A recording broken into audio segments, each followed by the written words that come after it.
Good evening. Thanks for joining me this Saturday on 7Edition. I'm Othman and these are the headlines. Linus hopes to turn disused mines into permanent disposal facilities.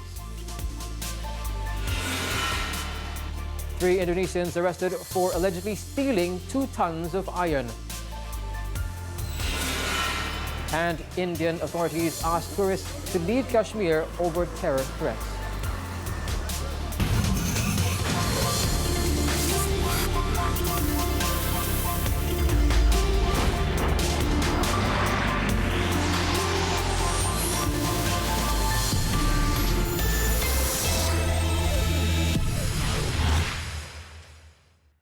Linus Malaysia is hoping to turn disused mines in Pahang as its permanent disposal facility, PDF, to treat the water leach purification residue. The rare earth mining company will be submitting its proposal to the government for approval. Now, in a statement, Linus Malaysia Managing Director Dato' Marshal Ahmad said his firm was already treating its water leach purification residue in facilities that approximate a permanent storage site, which has been approved by the Atomic Energy Licensing Board. If the government prefers a PDF, there are a number of disused mines in Pahang that require rehabilitation, and a PDF can be designed such that it assists in the rehabilitation of the land.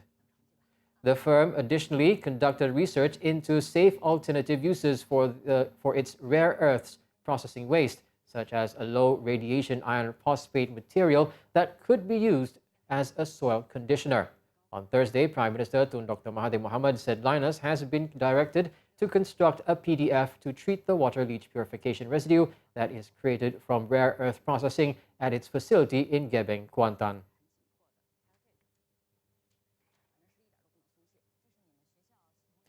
The government will announce the status of the operating license renewal of Linus Malaysia Sinan Berhad on August 15th. Energy, Science, Technology, Environment and Climate Change MESTEC Minister Yeo Bee Yin said the government would also announce a decision on whether the disposal of radioactive waste from the Linus processing plant should be sent to Australia or vice versa. Linus hanya boleh membuat pembaharuan lesen 30 hari 1 bulan sebelum tamatnya lesen dia, iaitu 2 September. So sebelum 2 September, sebulan sebelum 2 September adalah 2 Ogos, di mana semalam saja, ya. Linus has applied for a license renewal on August 2nd, which is why yesterday the application was still being processed. Yeo said a detailed statement to all will be issued by August 15th. Meanwhile, the minister also said she would meet with some MPs to discuss the operation of the Linus plant next Tuesday.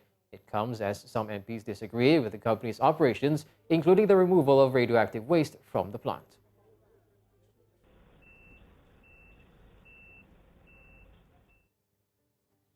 Now, to talk more on this issue, we have on the line with us climate reality cum environmentalist from Cent GPS, Dr. Renard Hsu.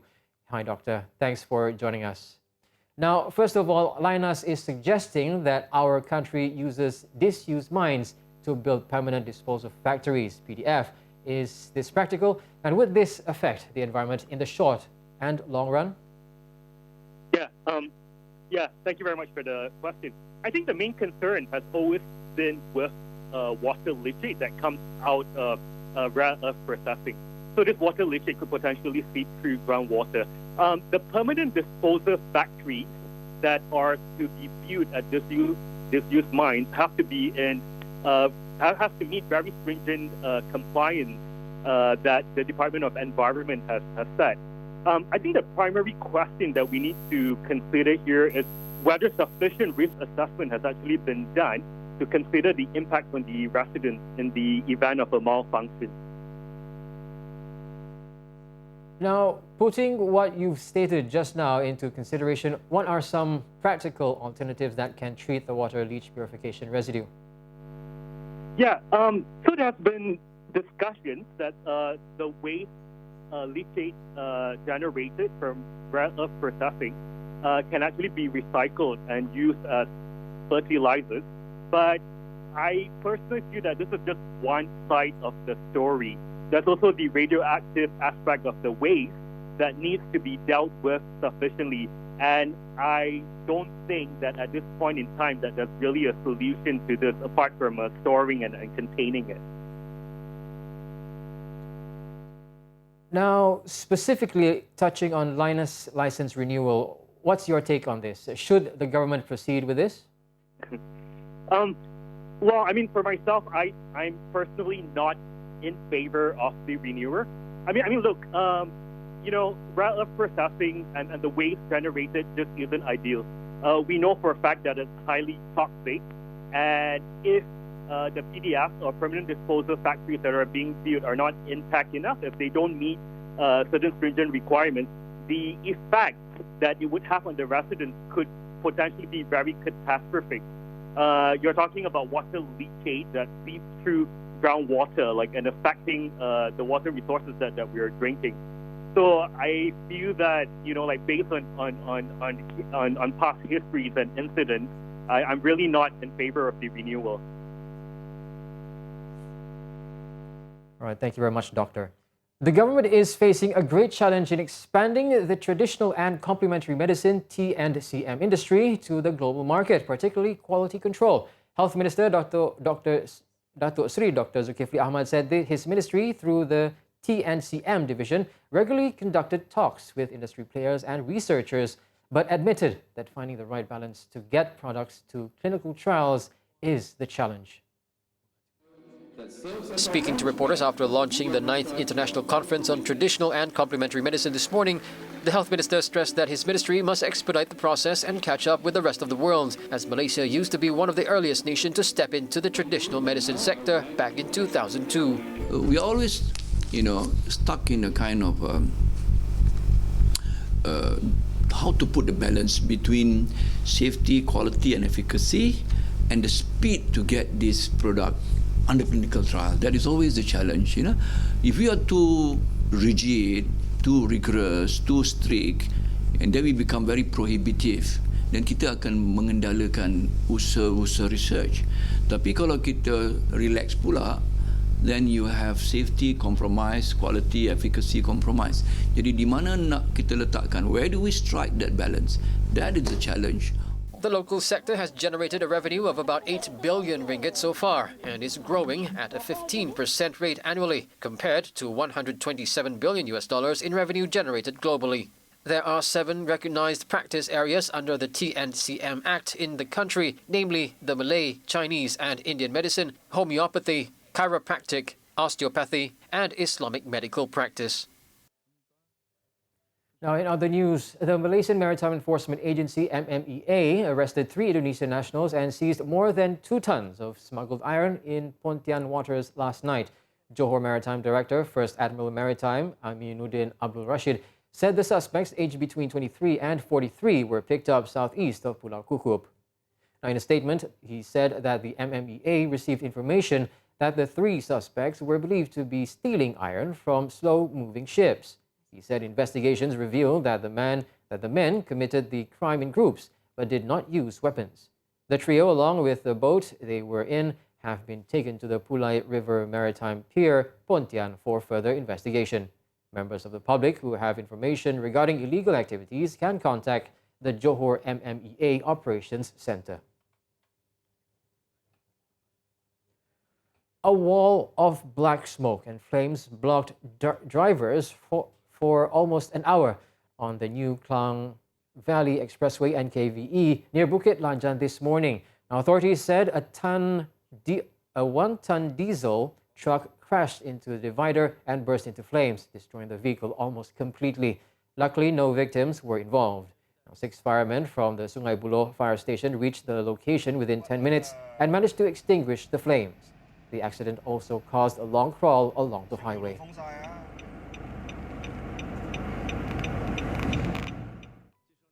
In another fiery incident, a 68-year-old owner of a restaurant was burnt to death this morning when he re-entered his burning shop to retrieve his personal belongings. Now, the incident took place at Lorong Nilam 3 near Taman Chi Leong in Pandamaran, Klang at 7:20 a.m. Now, according to Fire and Rescue Department, Lim had evacuated from his shop when it was ablaze, but re-entered it to retrieve his belongings before the firemen arrived at the scene. The victim, however, became trapped by a fallen beam while inside. 6 fire engines were deployed to the area at 7:40 a.m., only to find the restaurant destroyed. After 30 minutes of putting out the fire, Lim's charred body was found. A woman who fell off the Penang Bridge during the evening rush hour on Friday managed to keep afloat for 5 hours in the Penang Straits waters, despite not knowing how to swim. The 36-year-old A.L. Jayalakshmi was found floating 700 meters off the Sweetenham Pier jetty. Rescuers who rushed to the scene upon being informed fished her out about 10:45 p.m. The victim was taken to the Penang hospital for treatment after sustaining jellyfish stings. Records showed the woman was suffering from depression after losing her mother about 2 weeks ago.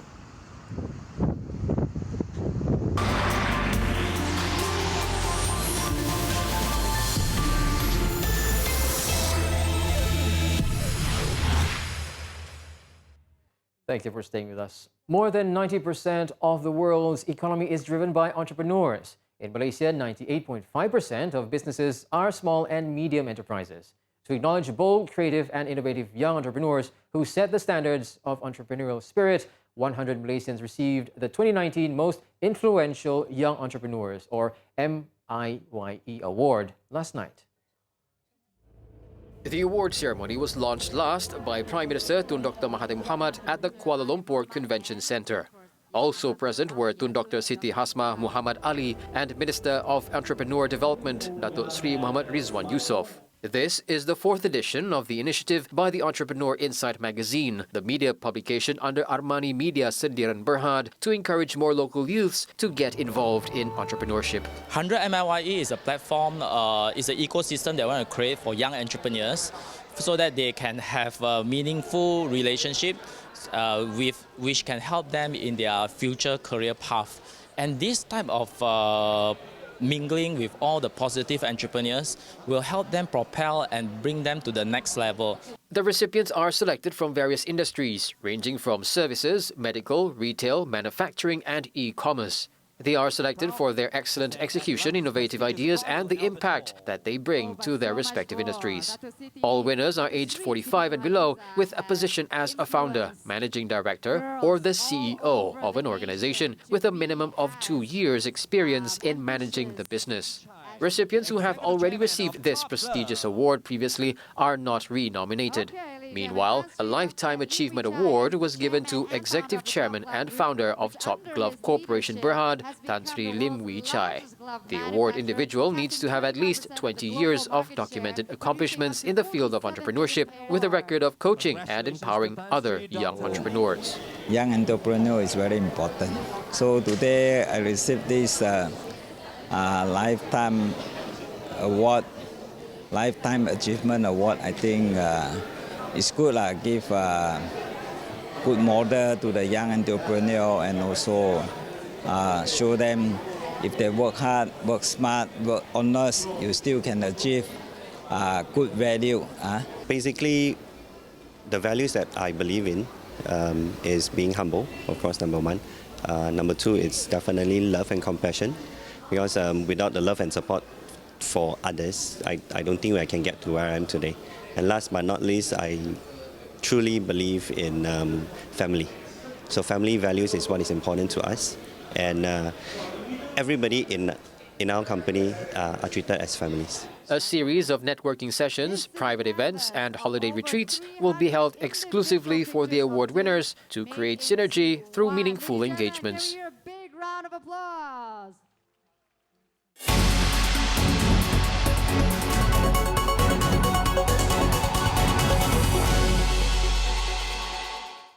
A tsunami warning was lifted 3 hours after it was issued throughout the Indonesian islands of Sumatra and Java, following a powerful 7.4 magnitude quake on Friday that sent people living along the coastline fleeing to higher ground. 1 person died, 4 people were injured, and dozens of houses were destroyed in the tremor that struck off at a shallow depth of just 10 kilometers. However, Indonesia is no stranger to tsunami nor earthquakes. Our trainee reporter Nur Fatima Zahra Ahmad breaks it down for us.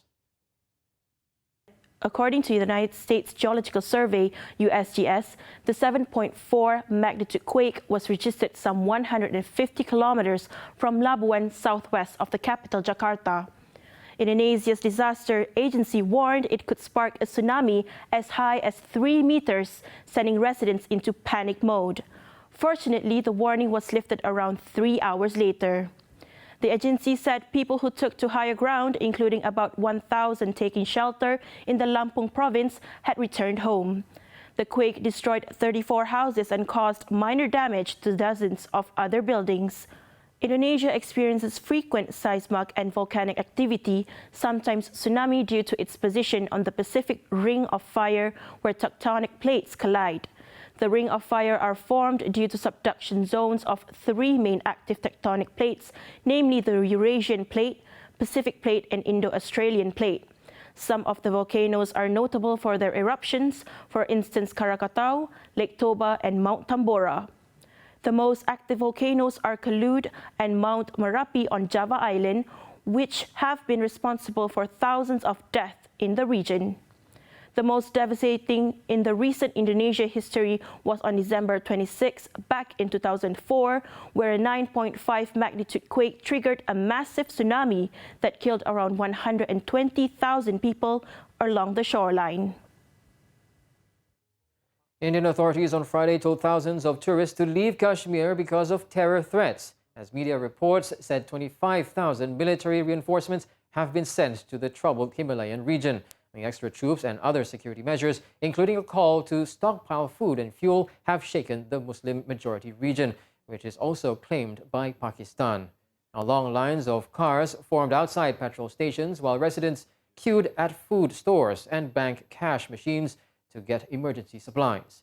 The Jammu and Kashmir state government said that because of intelligence inputs of terror threats against a huge Hindu pilgrimage, pilgrims and tourists should leave immediately. Visitor numbers have been boosted by the Amarnath Yatra pilgrimage, which draws hundreds of thousands of Hindus each year. India and Pakistan divided Kashmir when they became independent in 1947 and have fought 2 of 3 wars since over the territory. The Indian government has admitted that 10,000 extra troops were sent to Kashmir a week ago. The previous 8 weeks of protest in Hong Kong featured a number of violent clashes between police and demonstrators. Last week, hundreds of police officers dispersed protests in Sheung Wan and Yuen Long.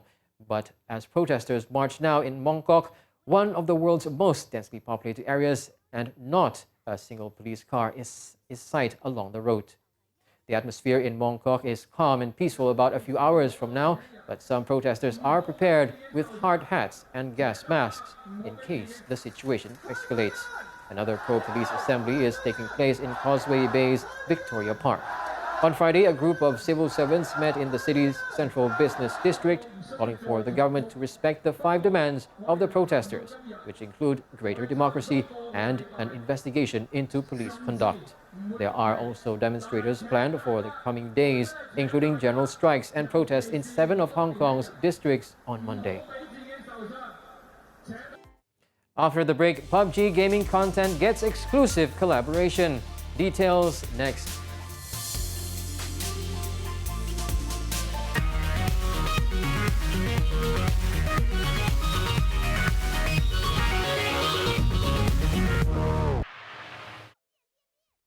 Thank you for staying with us. Now on to My Game On with updates on the gaming and esports. Southeast Asia has the world's fastest growing esports audience, with Malaysia having a passionate community of millions, especially on mobile gaming.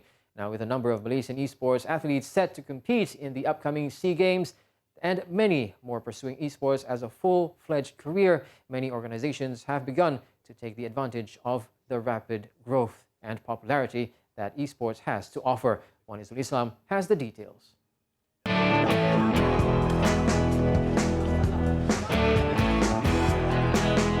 Malaysia's leading telecommunication companies, Maxis and Udo, are setting the standards high by placing their feet firmly within the professional gaming scene.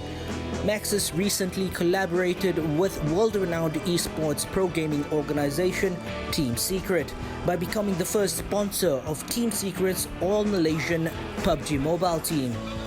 Through the year-long partnership, the two organizations will develop exclusive PUBG Mobile gaming content designed to help inspire and cultivate the talent pool in Malaysia.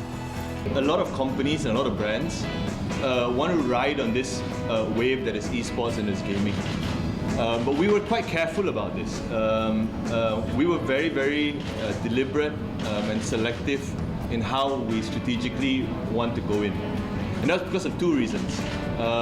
First, we are a big believer in potential, particularly of Malaysians. So until we see that there is a strong potential and there's immense possibility for Malaysians to be a part of something, then we get into that. The second is we were also very keen to be kind of careful about our role in whatever we invest in. Malaysia is like a very special place in my heart because we've had a very successful Dota team. And one of the players that has really helped us be so successful is a very young Malaysian player, one of the best players in the world, and I think a really good brand ambassador for Malaysia gamers and Malaysia esports, right? And so for us to have this opportunity to continue to invest in the Malaysian community and to help represent you guys on the global stage is very special to me. And I think we've been very lucky to find such good partners to support us. Team Secret fans had the opportunity to meet with their role models at the official launching ceremony of the partnership at Battle Arena in Petaling Jaya, Selangor. During the event, players engaged in friendly matches with their fans, which was live streamed on Facebook for the entire nation to watch. Meanwhile, Malaysia's first fully customizable digital mobile service, UDO, is also cementing their position as the top digital telco provider for mobile gamers. UDO, alongside game developers Tencent, recently hosted the Malaysian PUBG Mobile National Championship 2019. The tournament was considered to be a major success with the participation of over 1,500 individuals from 384 teams in 6 qualifiers across the country for a chance to win a prize pool of 114,000 ringgit. Malaysians can also look forward to participating in more local tournaments in the future and becoming champions of the game for the country.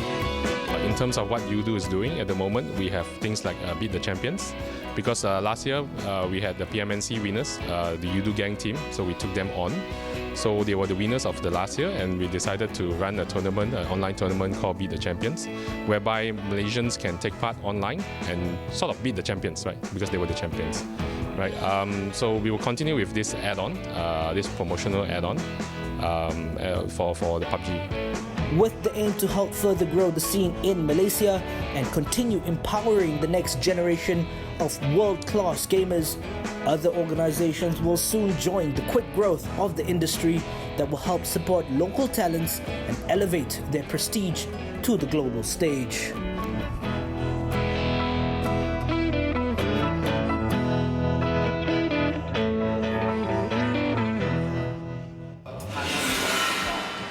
Meanwhile, one of Malaysia's leading computer brands, Acer Malaysia, have also begun promoting the benefits of esports and gaming to the public. The latest through their Acer Day roadshow. Acer will be enticing gamers around Malaysia once again at their Acer Day event, where players will get the freedom to play amongst the best of the best gaming products they have to offer. Let's go find out more. The public are able to get hands-on experience with some of the latest in advanced hardware and software used in professional gaming. From the most powerful graphic card processors to the most efficient gaming monitors, players are able to experience for themselves what top-tier gaming feels like. Yep, we have the 9th gen devices from Predator. Okay, the Predator Helios series, we have the 9th gen also with the latest graphic cards. So we hope with all this latest technology and the latest hardware that built inside the laptop, we are able to hope that all the gamers are able to get their full experience during their gaming. The Acer Day 2019 campaign will be held until August 4th at the Mid-Valley Mega Mall in Kuala Lumpur. During the roadshow, various rewards will be offered to the public, including a flash sale, as well as on-ground activities, lucky draws, and merchandise giveaways. One in Sol Islam, 7Edition. I'm Otto Othman. Thanks for tuning in, and till we meet again, good night.